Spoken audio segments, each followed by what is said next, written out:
Bonsoir, bienvenue dans le débat de France 24, un débat auquel vous pouvez participer via les réseaux sociaux. Ce soir, c'est le choc au Royaume-Uni.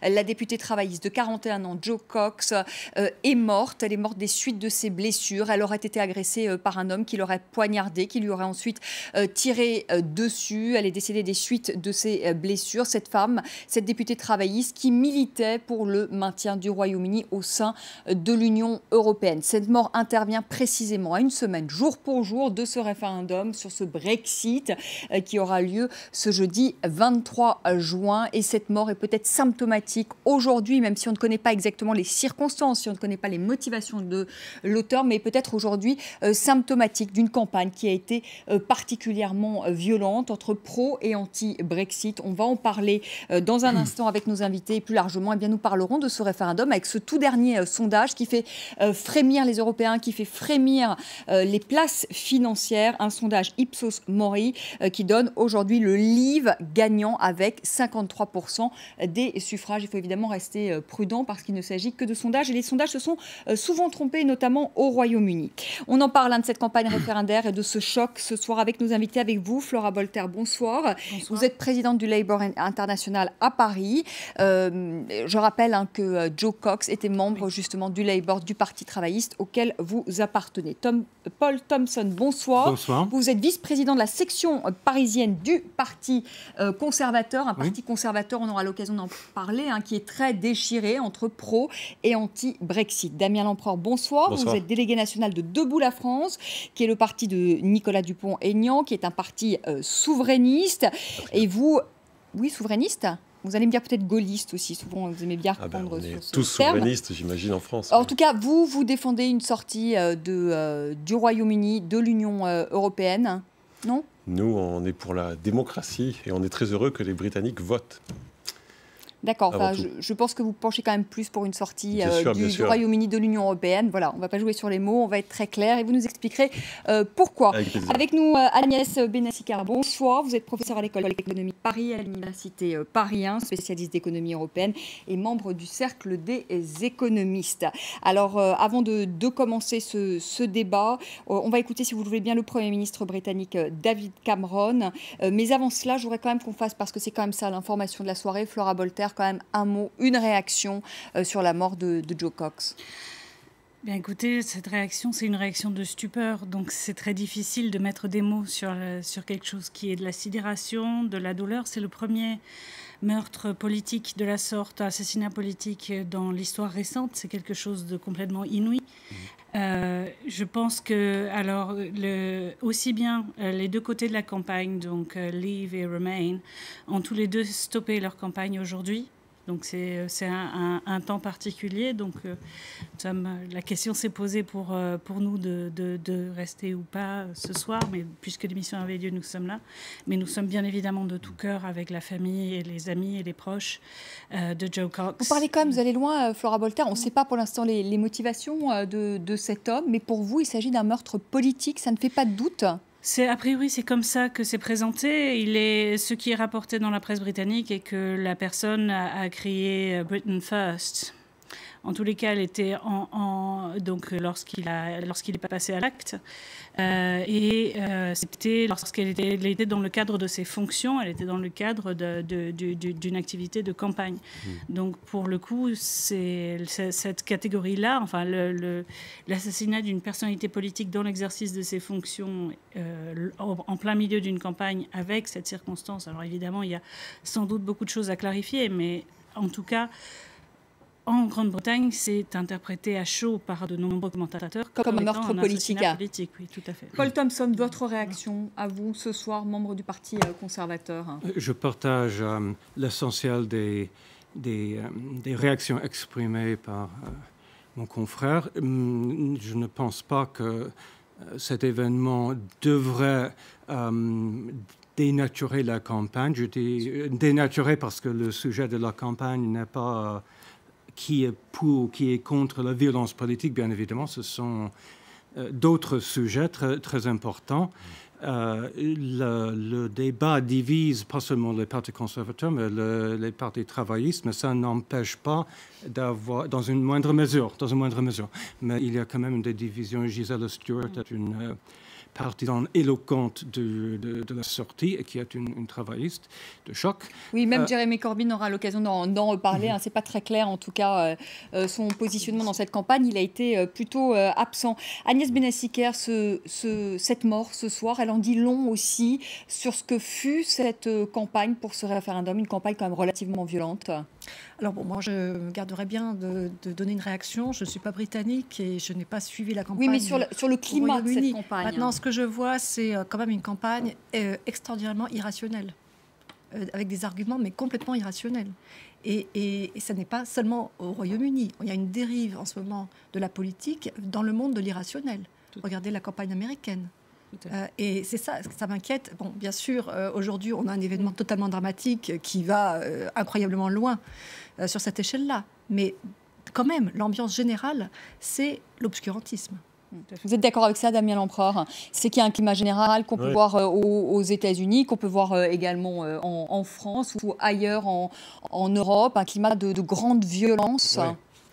Oui, alors un meurtre politique, très certainement, puisque ça a été très justement rappelé, elle était dans l'exercice de ses fonctions.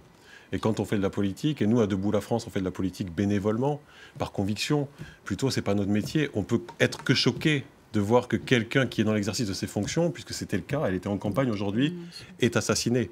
Alors après, certains diront que c'était effectivement quelqu'un d'extrême droite, ça sera peut-être un peu instrumentalisé. Il faudra laisser faire la police son travail, et la réaction des hommes politiques britanniques sur le plateau aujourd'hui est très saine. Mais c'est même pire qu'un meurtre politique, c'est quasiment un acte terroriste, d'une certaine manière. Alors on a connu récemment, et nous sommes en plein dans le terrorisme religieux, islamiste, et là on a une autre forme de terrorisme, on a un élu qui est abattu dans le cadre de ses fonctions. Et c'est sûr que, vu de la France, c'est-à-dire tout près, c'est d'une certaine manière terrifiant. On est obligé de peut-être pas mettre sur le même plan le terrorisme islamiste et ce qui s'est passé peut-être là. Il faut peut-être rester un peu prudent et peut-être difficile quand même de mettre les choses au même niveau. Oui, je pense qu'il faut avoir un certain sens de la mesure et aussi de la situation en apportant une appréciation sur cette campagne référendaire, parce qu'il est sûr que les débats sont très vigoureux et même passionnés, et au fur et à mesure, ça devient de plus en plus le cas. Mais ça ne dénote pas pour moi une descente dans l'obscurantisme. Ce sont des sujets extrêmement importants et de par leur nature, qui sont fondamentales pour l'avenir du Royaume-Uni, aussi de l'Europe. Donc qu'on soit témoin de débats passionnés n'est pas malsain d'ailleurs. Et donc, j'aurais hésité à utiliser le mot violent, même pour je ne parle pas de ce crime d'aujourd'hui, bien entendu.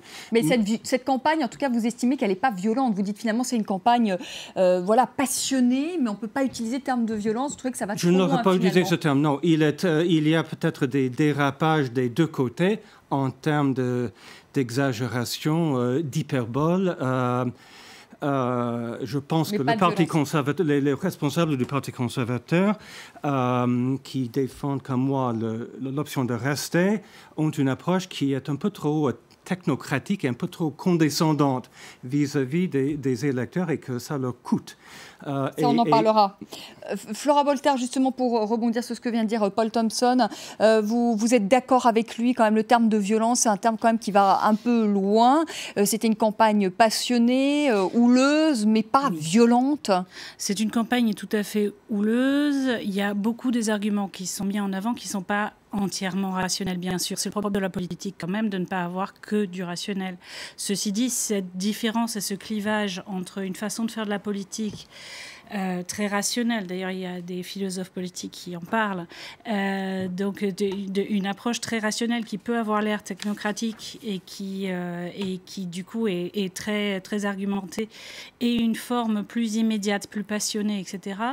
Ça n'est pas intrinsèquement violent. C'est pas de la violence à soi tout seul, mais c'est vrai qu'il y a une certaine porosité, avec parfois une forme, c'est ce qu'on voit dans les populismes dans les sociétés occidentales, je parle en général dans l'histoire, pas de la période actuelle, mais il y a quand même ce lien qui, à mon avis, peut être fait. Je ne sais pas si c'est de l'obscurantisme, mais il est certain que les gens, et c'est probablement... Peut-être parler d'une montée des populismes, c'est peut-être ça aussi je dirais qu'il y a une forme d'échec, de désaffection, de méfiance vis-à-vis des politiques traditionnelles et de la façon plus technocratique, puisque vous employez le terme, de faire de la politique et de présenter les choses.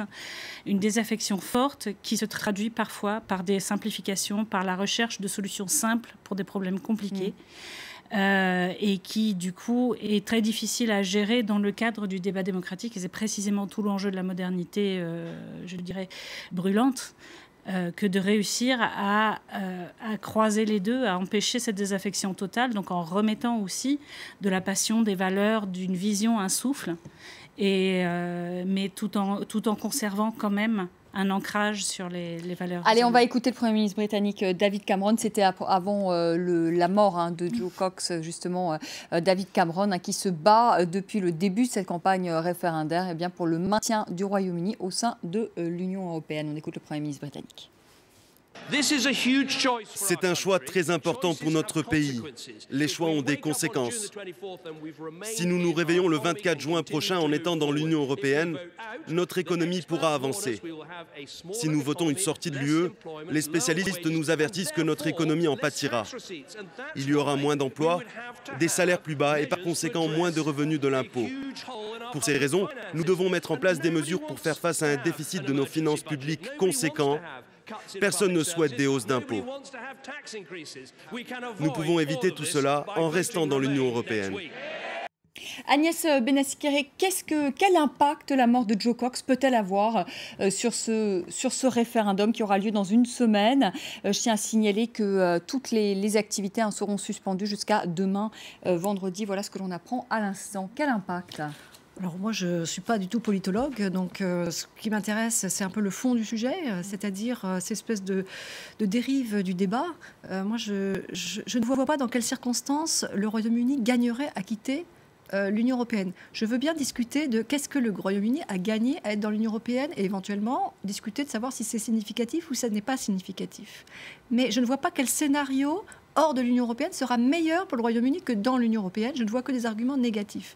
Et si vous voulez, là où je trouve que c'est un peu irrationnel, c'est qu'on a l'impression parfois quand on lit les débats, si vous voulez, la Grande-Bretagne est une île, tout le monde est d'accord. Ça n'est pas un bateau. D'accord ? Et donc, on ne peut pas déménager la Grande-Bretagne dans une autre région du monde plus dynamique. Malgré tout, la Grande-Bretagne restera là où elle est. Et par exemple, si l'Union européenne va mal, si la zone euro va mal, eh bien, il y aura un impact très négatif sur le Royaume-Uni, que le Royaume-Uni reste ou non dans l'Union européenne. C'est du pur fantasme de penser qu'en quittant l'Union européenne, on peut fermer la porte hermétiquement et on n'aura plus rien à voir avec ces gens-là. Et bon, je rappelle que la moitié du commerce britannique est faite toujours avec l'Union européenne, donc ne serait-ce que pas sur le canal direct. Paul Thompson, vous vouliez réagir à ce que vient de dire... Oui, je pense qu'il y a trois grands sujets qui structurent tout ce référendum. Il y a la question de l'économie, abordée par David Cameron à l'instant, et qui est le cheval de bataille, si je peux dire, de ceux qui défendent le in. Il y a la question de... L'immigration. Oui, exactement. Et il y a la question de la souveraineté. Alors, à un certain niveau, cette dernière question peut ressembler à un thème pour politologue, à un niveau intellectuel, mais à un niveau du ressenti, du vécu de tous les jours des citoyens, c'est un véritable sujet. Et il y a des pays, moi je connais bien la Suisse par exemple, qui sont tout petits, mais qui ne voudraient jamais devenir une province ni de l'Union européenne, ni de la France, ni de l'Italie. Ils ont une culture politique particulière. D'ailleurs, c'est vrai aussi en France. La France a une culture politique très particulière, très spécifique, qu'elle ne veut pas abandonner, je pense. Donc, ce sujet, ce troisième thème, en fait, est dans tous les esprits, dans tous les corps, sans être beaucoup articulé. Mais c'est un véritable sujet et ce n'est pas irrationnel de lui attacher une certaine importance. Les questions économiques, l'immigration, la question de la souveraineté, voilà ce qui était au cœur de cette campagne. Flora Bolter, tout d'abord sur les questions économiques. Tout d'abord, première question, est-ce que vous êtes pour ou contre le maintien du Royaume-Uni au sein de l'Union européenne? Je vous pose la question parce qu'au Parti travailliste, majoritairement, on est pour, mais votre chef, Jeremy Corbyn, il ne s'est pas beaucoup engagé dans la campagne. Alors ça, c'est très étonnant parce que c'est une lecture qu'on fait en France, beaucoup. On ne l'a pas beaucoup vu sur les débats, en tout cas. Hein. Il était oui, c'est sûr qu'il est relativement... c'est quand même problématique. Il a été plus distant, mais il s'est quand même prononcé à de nombreuses reprises et il a quand même soutenu la campagne assez clairement de Labour In. Et ça, c'est quelque chose... il a quand même fait de nombreux actes. Le Parti travailliste est beaucoup moins divisé, comme on le rappelait tout à l'heure, que le Parti conservateur, pour le coup. Donc, je pense que c'est un phénomène de focal en France, de voir le Parti travailliste comme beaucoup plus divisé qu'il n'est en réalité. Mais parce que votre chef, Jeremy Corbyn, est plutôt un eurosceptique. C'est peut-être pour ça qu'on a aussi cette vision-là du Parti travailliste en France. Tout à fait. Alors, ce qu'il a exprimé, assez clairement, il a dit qu'il y avait un besoin de réforme très profonde de l'Union européenne, et ça, je crois que tout le monde est assez d'accord. Mais ce qu'il a dit également, c'est qu'on ne peut pas réformer de l'extérieur. Il ne veut pas de cette Europe-là, il ne veut pas de cette Europe de ce qu'il estime être une Europe de l'austérité. Il veut, oui, absolument, il veut qu'il y ait un changement profond de l'Europe, mais il estime qu'on ne peut pas le faire depuis l'extérieur de l'Europe et que quoi qu'il arrive, on sera affecté par l'Europe. Donc l'idée, c'est de garder notre voix et de garder notre pouvoir d'influence à l'intérieur de l'Europe pour faire avancer les intérêts des Britanniques et surtout des familles, des travailleurs britanniques. Puisque l'économie, c'est aussi la question des emplois et la question aussi des régulations et du droit du travail aussi, sur lequel l'Union européenne a énormément apporté. Et pour le coup, c'est quelque chose qui, pour nous, est très important à mettre en avant également. Allez, on va faire une petite pause, le temps du rappel des titres. Et puis nous parlerons justement de ces questions économiques. Est-ce que c'est bon ou pas bon pour le Royaume-Uni économiquement de quitter ou de rester dans l'Union européenne. Et puis nous posons également la question de l'immigration, parce que finalement le thème de l'immigration a vraiment été au cœur de cette campagne. À tout de suite.